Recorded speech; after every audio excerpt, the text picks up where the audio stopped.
Merhaba arkadaşlar, mutfağıma ve kanalıma hoş geldiniz. Bugünkü tarifim simit poğaça, yumuşacık hamuruyla mutlaka özellikle kahvaltıya hazırlamanızı tavsiye ediyorum. Derince bir kabı önüme alıp hemen hamurunu yoğurarak başlayayım. Evimizdeki klasik bardaklarla 1 su bardağı ılık süt, 1 su bardağı ılık su, 1 su bardağı sıvı yağ, 1 yemek kaşığı tepeleme dolusu toz şeker,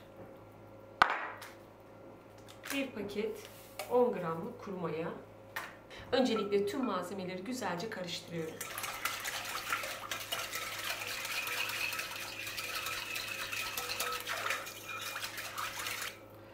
Hemen ardından 1 adet yumurta. Bu esnada yumurtanızı güzelce dağıtın. Yeterli. Hemen ardından 1 tatlı kaşığı, çok doldurmadan, tuzu ilave ediyorum. Ortalama 6-7 bardak arası un gidiyor. Ben de şimdi yavaş yavaş unumu ilave edip ele yapışmayan yumuşak bir hamuru yoğuracağım. Size de sonunda unun miktarını tam olarak vereceğim. Ben ne kadar, şu kadar un koydum desem de arkadaşlar, yumurtanın büyüklüğüne, unun markasına göre unun miktarı değişebilir. O yüzden sizler de yavaş yavaş ilave edin.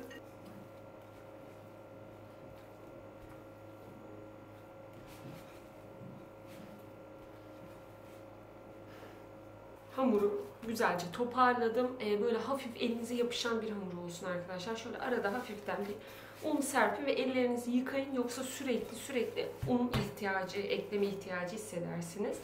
Hamurumu bu şekilde böyle elime yapıştıkça un serpip 1-2 dakika boyunca yoğuracağım. Masamın üzerine almıyorum çünkü böyle bir yapışkan, yumuşak bir hamur elde etmem gerekiyor. Masamın üzerine alırsam çok un serpmem gerekebilir. O yüzden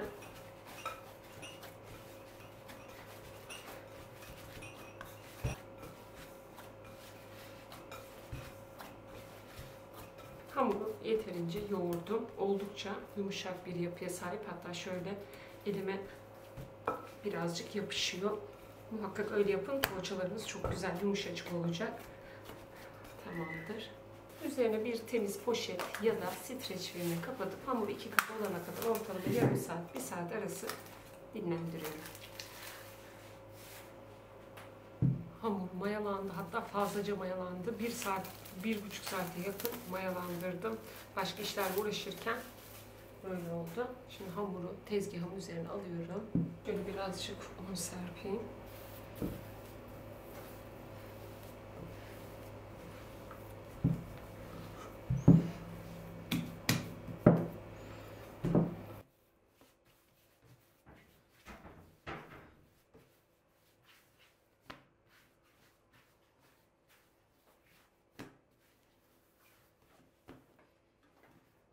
Hamuru 12 parçaya bölüyorum.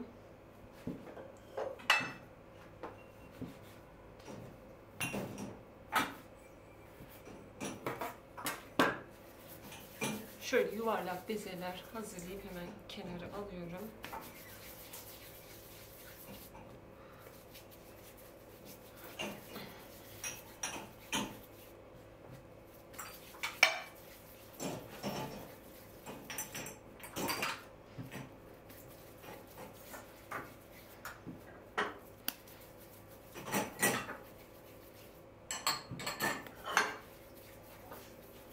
Şimdi hamurun şöyle bir tanesini alıp tersine çevirirseniz daha düzgün, şu gördüğünüz görüntü olmayacaktır.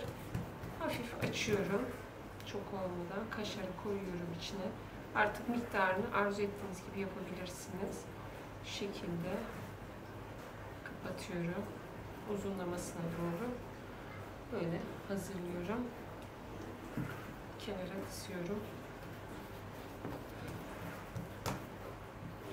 Hamurları biraz beklettim. İçeride işim vardı azıcık kızımla ilgilenirken, gene mayalandı. Öyle bir hamur ki durup dururken mayalanıyor. Bir de şunu belirteyim. Eğer isterseniz daha küçük yapabilirsiniz. Ben böyle büyük hazır pastanedeki simitlerden yapmaya çalışıyorum arkadaşlar. Şöyle bolca koyuyorum. sıkı kapatın, kaşarlar taşmasın.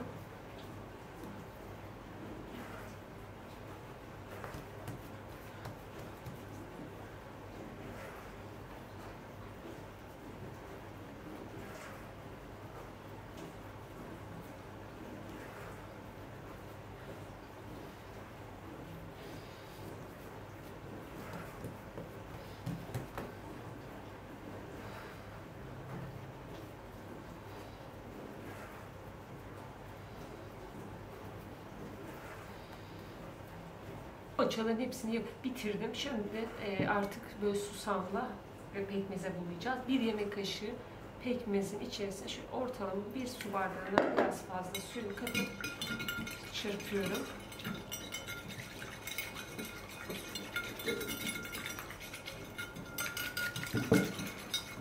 Biraz daha katacağım çünkü tatlımsak bir tadı olmasını istemiyorum. Hemen hemen 1,5 su bardağı kadar katmış oldum. Hemen hemen bir 3 su bardağı kadar da susam. Şimdi şöyle yan yana alayım. Önce bolca pekmezli suya. Birkaç tanesini birden yapacağım. Daha hızlı yapmak amacıyla.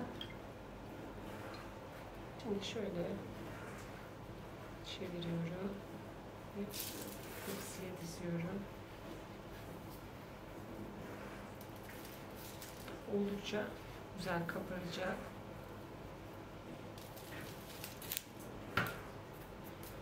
Tekrar şöyle atıyorum. Direkt elinizi bir ona yaparsanız çok fazla mahvolacaktır. O yüzden böyle yapın. Elinizi silin. Ondan sonra susama bulayın. Şöyle buluyorum. Bakın ellerimde mahvolmuyor böylece. Ben bunu 2 tepsi yapacağım arkadaşlar. O yüzden çok sıkıştırmayacağım. Hiçbir tepsiye sıkıştırmaya gerek yok. Zaten sığmayacak. Boşuna birbirine hiç yapıştırmayalım. O yüzden ben 6 olacak şekilde 2 tane yapacağım.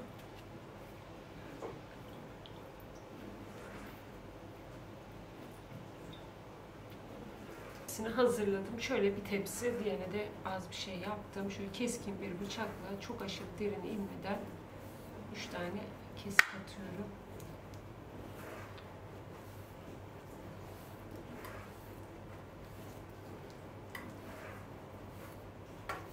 Şimdi bir 15-20 dakika kadar bu şekilde tepside bekletip önceden ısıtılmış 180 derecelik fırında üzeri kızarana kadar pişireceğim.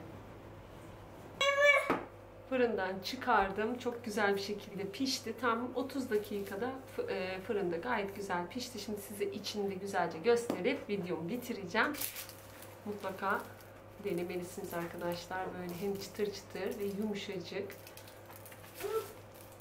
Bunlar da aynı şekilde şöyle içinde sizlere göstereyim.